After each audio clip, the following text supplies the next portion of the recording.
तो आज हम लोग अवतल दर्पण के द्वारा बने प्रतिबिंब का स्थिति देखेंगे। ठीक है, इससे पहले वाले क्लास में हम लोग हर एक का विथ फिगर हम लोग फिगर के द्वारा देखे हुए थे कि हम लोग जब वस्तु को कहीं भी अवतल दर्पण के सामने रखते हैं उसका प्रतिबिंब कहाँ बनता है। हम लोग यही जानते हैं कि ये जो होता है आपका क्या होता है, अवतल दर्पण होता है आपका। तो इसमें हम लोग ये देखे हुए हैं कि ये आपका क्या होता है, प्रिंसिपल एक्सिस यानी कि मुख्य अक्ष, और इसको हम लोग P बोलते हैं, और इस पर एक F होता है और C होता है। तो हम लोग वस्तु को अवतल दर्पण के सामने में कहीं पर भी रखते हैं, यानी कि वस्तु की स्थिति अवतल दर्पण के सामने कहीं पर भी हो जाए, किसी भी जगह, तो उसका हम लोग स्थिति यानी कि कहीं पर भी रखते हैं, उसका कई नाम होता है। हम लोग 6 तरीके से अवतल दर्पण के सामने वस्तु को क्या कर सकते हैं, रख सकते हैं। और 6 तरीके से अगर हम लोग वस्तु को कहीं पर भी रखेंगे अवतल दर्पण के सामने, तो उसका प्रतिबिंब कहाँ बनेगा और प्रतिबिंब का आकार कैसा होगा और प्रतिबिंब की प्रकृति क्या होगा, ये चीज जानना आवश्यक है। और इसी से रिलेटेड चीज आपका 1 नंबर के सवाल में बोर्ड एग्जाम में पूछा जाता है। तो जैसे हम लोग जानते हैं कि जब वस्तु को यहाँ पे दिखाया भी गया है कि जब वस्तु को P तथा F के बीच में रखते हैं, P मतलब पोल हो गया, F मतलब फोकस हो गया, P और F के बीच में जब भी वस्तु को रखा जाता है तो उसका प्रतिबिंब हमेशा दर्पण के पीछे में बनता है। बनता कि नहीं बनता? प्रतिबिंब की स्थिति दर्पण के पीछे होता है। उसके बाद इसका आकार कैसा होता है, तो हम लोग फिगर में बना के देखे हुए थे कि इसका आकार जो होता है वस्तु से क्या होता है, बड़ा होता है, आवर्धित होता है। ठीक है, बड़ा को हम लोग आवर्धित वर्ड से भी इस्तेमाल करते हैं। ठीक है, तो यहाँ पे भी वही लिखा गया है। और इस केस में हम लोग देखे थे कि वस्तु का जो इमेज बनता है वो क्या होता है आपका, जस्ट सीधा बनता है। और सीधा प्रतिबिंब कौन होता है, आभासी होता है। अब दर्पण के पीछे कौन सा इमेज बनेगा, आभासी इमेज बनेगा, उसको पर्दा पे तो प्राप्त कर नहीं सकते हैं। तो यानी कि जब हम लोग वस्तु को P और F के बीच में रखते हैं तो उसका प्रतिबिंब आपका क्या होता है, आभासी प्रतिबिंब बनता है। और आभासी प्रतिबिंब सदैव उल्टा होता है, यह आपको याद रखना है। और आभासी यानी कि P और F के बीच में जो रखने पे वस्तु का जो प्रतिबिंब बनेगा वो सदैव आपका क्या होगा, वस्तु के आकार से काफी बड़ा होगा, यानी कि आवर्धित होगा। यह पहला कंडीशन है, बोर्ड एग्जाम में पूछा जाता है। उसी तरीके से जब हम लोग वस्तु को F पर रख देते हैं, अवतल दर्पण के फोकस पर हम लोग जब किसी वस्तु को रख देते हैं, उसका प्रतिबिंब जो होता है अनंत पे बनता है। कहाँ बनता है, यानी कि प्रतिबिंब की स्थिति यहाँ पे अनंत हो जाएगा। उसके बाद जब हम लोग अनंत पे बनेगा तो इसमें देखेंगे कि इसका प्रकृति कैसा होता है। ठीक है, यानी कि आकार कैसा होता है वो भी देखना है। इसका आकार जो होता है वो भी बड़ा ही होता है, अत्यधिक बड़ा होता है। यहाँ अगर छोटा वस्तु रखेंगे मात्र सूरज की तरह, पॉइंट बिंदु की तरह, उसका बहुत ही बड़ा प्रतिबिंब बनेगा। ठीक है, तो इसको हम लोग बोलते हैं अत्यधिक बड़ा या आवर्धित बोलते हैं। और इस F पर रखने पर जो प्रतिबिंब बनेगा वो आपका हमेशा वास्तविक प्रतिबिंब बनता है। और वास्तविक प्रतिबिंब सदैव आपका क्या होता है, उल्टा होता है। ठीक है, एक ही कंडीशन आता है अवतल दर्पण में जिससे कि आभासी प्रतिबिंब बनाया जा सकता है। और 1 नंबर के सवाल में यह भी पूछा जा सकता है कि अवतल दर्पण में वस्तु को कहाँ रखा जा सकता है जिससे कि वस्तु का आभासी प्रतिबिंब होगा। तो बड़े आराम से हम कह सकते हैं कि वस्तु को P और F के बीच में रखेंगे तो आभासी प्रतिबिंब बनेंगे। ठीक है, एक ही कंडीशन है, बाकी सभी आपका कहीं पर भी हम लोग अभी आगे रखेंगे हमेशा वास्तविक प्रतिबिंब बनता है। तो हम लोग जब क्या करते हैं, F पर रखते हैं, इस समय भी क्या होता है, उल्टा बनता है और वास्तविक प्रतिबिंब बनता है। और इसका जो आकार होता है वो अत्यधिक बड़ा होता है, आवर्धित होता है। उसके बाद हम लोग जब वस्तु को F और C के बीच रखते हैं। ये F है और C के बीच कहीं पर भी वस्तु को हम लोग रख देते हैं, ठीक है। तो वस्तु को जैसे ही हम लोग कहीं पर भी रखेंगे, इसका प्रतिबिंब जो है C और अनंत के बीच में बनता है। प्रतिबिंब की स्थिति कहाँ होता है? C और अनंत के बीच कहीं पर भी हो सकता है। यानी कि अगर यहाँ पे रखेंगे तो अनंत के आसपास बनेगा, यानी कि C से लेके अनंत तक में बनेगा। यहाँ रखेंगे, यहाँ कहीं भी रखेंगे तो C और अनंत के बीच में ही बनेगा, ठीक है। और इसमें भी आपका क्या होगा? उल्टा प्रतिबिंब बनेगा। उल्टा यानी कि वास्तविक प्रतिबिंब बनेगा। वास्तविक प्रतिबिंब को हम लोग पर्दे पर प्राप्त कर सकते हैं, ठीक है। चलिए अब आगे हम लोग क्या करते हैं, वस्तु को हम लोग C पे रख देते हैं। जैसे ही वस्तु को हम लोग क्या करेंगे, अवतल दर्पण के C यानी कि वक्रता केंद्र पर रखते हैं, उसका प्रतिबिंब जो होता है कहां पर बनता है? इसी C पर ही बनता है। हम लोग फिगर के द्वारा देखे हुए, ठीक है, C पर ही बनता है। और इस कंडीशन में हम लोग यह देखे हुए हैं कि वस्तु का आकार और प्रतिबिंब का आकार समान होता है, बराबर होता है, ठीक है। और इस केस में भी जो प्रतिबिंब बनता है वो आपका वास्तविक प्रतिबिंब बनता है। वास्तविक प्रतिबिंब यानी कि उल्टा प्रतिबिंब बनता है। समझ में आ रहा प्रकृति क्या होता है? चलिए उसी तरीके से हम लोग अगर वस्तु को क्या करेंगे, C और अनंत के बीच कहीं पर भी रख देंगे। C और अनंत के बीच कहीं पे भी रखेंगे, उसका प्रतिबिंब जो है F और C के बीच में बनता है। कहाँ बनता है? F और C के बीच में। और इसका जो आकार होता है वस्तु के आकार से छोटा होता है। छोटा को हम लोग ह्रासित बोलते हैं। क्या बोलते हैं? एग्जाम में इस तरीके से लिखा भी आ सकता है, ह्रासित या छोटा। कहीं पे अगर 1 मीटर का वस्तु यहाँ होगा तो यहाँ बहुत ही छोटा आकार का वस्तु बनेगा, ठीक है। अगर हम लोग यहाँ पे रखें तो वस्तु का आकार तो छोटा बनेगा ही बनेगा, तो इसका प्रकृति कैसा होगा? तो प्रकृति जो होगा वो वास्तविक और उल्टा होगा। यहाँ देख रहे हैं हर एक जगह आपका वही चीज लिखा हुआ, वास्तविक वास्तविक वास्तविक वास्तविक, उल्टा उल्टा उल्टा, है ना। वास्तविक और उल्टा प्रतिबिंब आपका बनता है। तो अब हम लोग क्या करते हैं, वस्तु को हम लोग अनंत पे रख देते हैं। अनंत पे यानी कि जैसे सूरज, सूरज कहाँ है? प्रोसिया में है, अनंत में है, इतना दूरी पे है, बहुत ज्यादा दूरी पे है। तो अगर उसका प्रतिबिंब जो होता है तो उसका प्रतिबिंब कहाँ बनेगा? उसका प्रतिबिंब फोकस पे बनता है। कोई भी वस्तु अगर कहाँ पे स्थित होगा, अनंत पर स्थित होता है, तो उसका प्रतिबिंब कहाँ पर बनता है? फोकस पर बनता है और अत्यधिक छोटा बनता है, बहुत ही छोटा। अब सूरज तो बहुत बड़ा है लेकिन उसका प्रतिबिंब मात्र बिंदु मात्र टाइप का बनता है, इस तरीके से, ठीक है। तो और यही बिंदु मात्र जब बनता है, इसी को हम लोग जब कागज पर लेके आते हैं ना, जैसे हम लोग अवतल दर्पण अगर मिलेगा डायरेक्टली कर्व हुआ, उसको हम लोग एक कागज पर ऐसे रखेंगे तो वो हम लोग लेंस में देखेंगे, ठीक है। तो क्या होगा कि वो पूरा का पूरा जो प्रकाश का किरण होता है एक बिंदु पर फोकस पर आकर्षित करता है, यानी कि टोटल का टोटल उस लेंस पे जितना भी सूर्य का प्रकाश पड़ता है उसको एक बिंदु पर जाके आकर्षित कर देता है। इस तरीके से मान लीजिए कि ये लेंस है, तो यहाँ से टोटल का टोटल प्रकाश का किरण जो पड़ता है ना, वो एक बिंदु पे आकर्षित कर देता है टोटल। और जिसके कारण क्या होता है, इस बिंदु पर आकर्षित होने के कारण जो कागज नीचे में होगा, कागज में छिद्र हो जाता है, जल जाता है।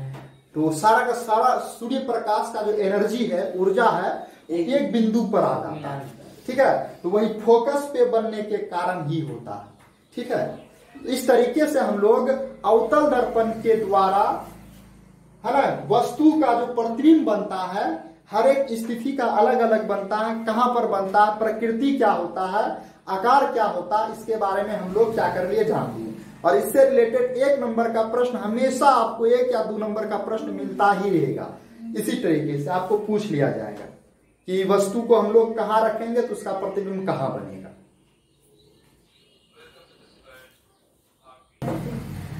चलिए अब हम लोग अवतल दर्पण के उपयोग के बारे में जानेंगे। जो अवतल दर्पण होता है, उस अवतल दर्पण के द्वारा जो प्रतिबिंब बना उसके बारे में हम लोग जानते हैं कि वस्तु को कहीं पर भी रखें उसका प्रतिबिंब कहाँ बनता है। तो अब हम लोग जब प्रतिबिंब बनाने के लिए जान चुके हैं, तो अब हम लोगों को यह भी जानना अति आवश्यक है कि अवतल दर्पण का हम लोग अपने दैनिक जीवन में कहाँ उपयोग करते हैं। जो अवतल दर्पण होगा उस अवतल दर्पण को कोई व्यक्ति कहाँ उपयोग में लाया करता है, तो उसी चीज के बारे में यहाँ पे दिखाया गया है। हम लोग साइंस में जो भी चीज पढ़ते हैं, है ना, अपने दैनिक जीवन में उससे जुड़ा हुआ चीज का उपयोग हमेशा करते ही रहते हैं। ठीक है, तो अवतल दर्पण का उपयोग पहला बताया गया है। आप लोग इसको लिखने, हम लोग यहाँ पे लिखने का तरीका बताएं। हम लोग इसी को लिखेंगे ना, कम से कम 10 लाइन लग जाएगा इसी को लिखने। अवतल दर्पण का उपयोग, तो हर एक लाइन में हमको लिखना होता है क्या, अवतल दर्पण का उपयोग फलना चिल्ला में करना होता है। फिर दूसरा में भी लिखेंगे अवतल दर्पण का उपयोग इसमें किया जाता है। फिर तीसरा में भी लिखेंगे अवतल दर्पण का उपयोग इसमें किया जाता है। तो कई लाइन में जो अवतल दर्पण हम लोग प्रयोग करेंगे, उससे बचने के लिए हम लोग यहाँ पे क्या कर लिए हैं, अवतल दर्पण का प्रयोग लिख देते हैं और बाकी सब में किया जाता है। यानी कि अवतल दर्पण का प्रयोग जो यहाँ पे चारों ऑप्शन दिया गया, इन चारों में एक एक करके किया जाता है। तो हम बढ़िया तरीके से, यानी कि कम शब्दों में ज्यादा से ज्यादा चीज को लिखने के लिए इस प्रकार से लिखते हैं। अब नहीं तो होता क्या चीज है, हम लोग ज्यादा से ज्यादा लैंग्वेज यूज करते हैं, उसमें भी हम लोग टोटल बातों को बता नहीं सकते हैं। तो लिखने का सबसे अच्छा स्टाइल भी आपका ये है। ठीक है, जिससे कि हम लोग बढ़िया तरीके से लिख सके और ज्यादा से ज्यादा नंबर को हम लोग क्या कर सके, गेन कर सके। ठीक है, तो अवतल दर्पण जो होता है, तो अवतल दर्पण का उपयोग जो हम लोग अपने दैनिक जीवन में टॉर्च देखे हैं ना, टॉर्च जो वाहन होता है, वाहन का हेडलाइट देखे हैं, उसी तरीके से सर्च लाइट समझ में आता है, सर्च लाइट उन सभी में किया जाता है। अब कैसे किया जाता है, तो जो देखिएगा टॉर्च, जब हम लोग टॉर्च को क्या करते हैं, जलाते हैं, देखिएगा जो प्रकाश की किरणें होती है वो बहुत ही दूरी तक जाता है। ठीक उसी प्रकार से जो गाड़ी का जो हेडलाइट होता है आगे वाला, उसमें भी जब जलाया जाता है तो उसका भी प्रकाश जो होता है बहुत ही दूरी तक जाता है।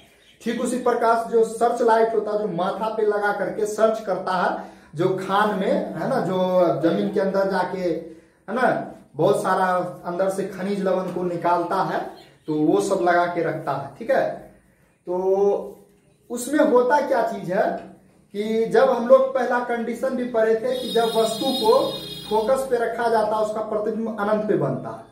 तो टॉर्च में भी वही काम किया जाता है कि टॉर्च में जो बल्ब होता है उसको फोकस, यानी कि आगे में जो अवतल दर्पण लगता है ना, अगला वाला भाग में, तो उसका जो फोकस होता है, फोकस पर ही बल्ब को लगाया जाता है टॉर्च का।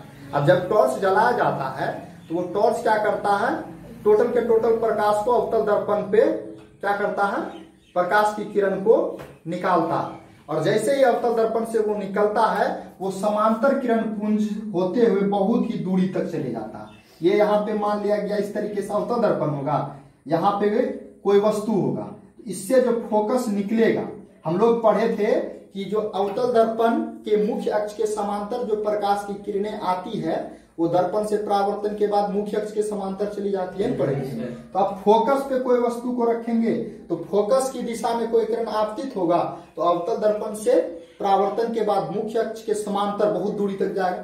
तो यही जब फोकस पे वस्तु को रखा जाता है ना, उससे जो भी प्रकाश का किरण निकलता है वो करता क्या चीज है, उसको टोटल के टोटल एकदम सीधा समांतर होते हुए आगे तक लेके चले जाता है, बहुत ज्यादा दूरी तक चले जाता है। और यही चीज का प्रयोग हर एक में, हेडलाइट में, टॉर्च में, सर्च लाइट में इसी का इस्तेमाल किया जाता है। तो हम लोगों को समझ में आ गया कि अवतल दर्पण का उपयोग हम लोग कहाँ कहाँ कर रहे हैं। उसके बाद दूसरा होता है, इसी अवतल दर्पण का प्रयोग हजामती दर्पण के रूप में भी किया जाता है। अब हजामती दर्पण क्या चीज है, तो हम लोग जो यानी कि कोई व्यक्ति जो होता है, जो घर में ही अपना क्या करता है ना, दाढ़ी का शेविंग करता है, वो अवतल दर्पण का इस्तेमाल करता है। ताकि क्या होता है, जो अवतल दर्पण में हम लोग ये भी पढ़े हुए हैं, जब वस्तु को पोल और फोकस के बीच में रखते हैं तो क्या होता है, आवर्धित पिक्चर बनता है, इमेज बनता है, बड़ा इमेज बनता है। तो वही होता है कि जब वो अवतल दर्पण का हजामती दर्पण के रूप में इस्तेमाल करता है, तो चेहरा जो होता है उसको पोल और फोकस के बीच में रखता है, जिसके कारण चेहरा का क्या होता है, बड़ा इमेज बनता है, और वो व्यक्ति बड़े ही आसानी से अपना क्या करते हैं, दाढ़ी को इजली वे में काट सकता है ना, जिससे कि किसी भी प्रकार का कटिंग नहीं हो पाता है। और एक दो अगर दाढ़ी छूट भी जाता है तो उसको क्लियरली रूप से देख लेता है और उसे काट लेता है। तो हजामती दर्पण के रूप में क्यों किया जा रहा, समझ में आ रहा? चेहरा को बड़ा करके देखने के लिए किया जाता है, ठीक है, जिससे कि आसानी से दाढ़ी काटा जा सकता है। उसके बाद बताया गया है कि इस अवतल दर्पण का उपयोग दंत चिकित्सक में किया जाता है। अब ये दंत चिकित्सक में कैसे किया जाता है अवतल दर्पण का उपयोग? डॉक्टर कैसे करेगा? दंत मतलब यानी कि दांत से जुड़ा हुआ चिकित्सक, है ना। तो डॉक्टर अब इस अवतल दर्पण का उपयोग क्या करेगा? डॉक्टर तो क्या करते हैं, ऑपरेशन करता है, चीरफाड़ करता है ना, एग्जामिन करता, बुखार होता है उसका इलाज करता, दवाई देता है। ये अवतल दर्पण का उपयोग वो क्यों करेगा? तो अवतल दर्पण का उपयोग किया जाता है आपका, जैसे दंत चिकित्सक में जाइएगा, यानी कि जैसे आप किसी व्यक्ति का नाक खराब हो गया, कान खराब हो गया, दांत खराब हो गया, तो दांत लेके जाइएगा, कान लेके जाइएगा, आंख लेके जाइएगा, नाक लेके जाइएगा, तो दांत यानी डॉक्टर जो होगा वो कैसे देखेगा? ऐसे करके देखेगा, उसको समझ में आ जाएगा बीमारी क्या है। दांत कैसे देखेगा? ऐसे आंख के देखे दिखाइएगा, पूरा देख पाएगा? कोई भी नहीं देखता है। तो वहां पर इस अवतल दर्पण का उपयोग किया जाता है, ठीक है। अवतल दर्पण का उपयोग किया जाता है इस तरीके से कि जो अवतल दर्पण होगा वो आपका ऊपर में लगाया जाता है, ठीक है, और उसके द्वारा जो प्रकाश का किरण होता है, जहां पे बताया कि बीमारी हमको इस दांत के पास है, तो टोटल के टोटल प्रकाश के किरण को क्या करता है, एक बिंदु पर, वो उसी बिंदु पर, है ना, केंद्रित करा देता है, यानी कि वस्तु को जो है वो अनंत पे रख देता है और टोटल प्रकाश की किरण एक बिंदु पे अभिसारित होता है, जिसके कारण वो दांत के अंदर में जब वो अवतल दर्पण लगाता है ना, यानी कि बाहर से ही लगाता है, तो टोटल का टोटल प्रकाश की किरण जिस बिंदु पर किसी भी प्रकार का बीमारी होता है वहीं पर टोटल का टोटल प्रकाश का किरण चले जाता है, जिससे कि डॉक्टर आसानी से उस बीमारी का जांच कर पाता है।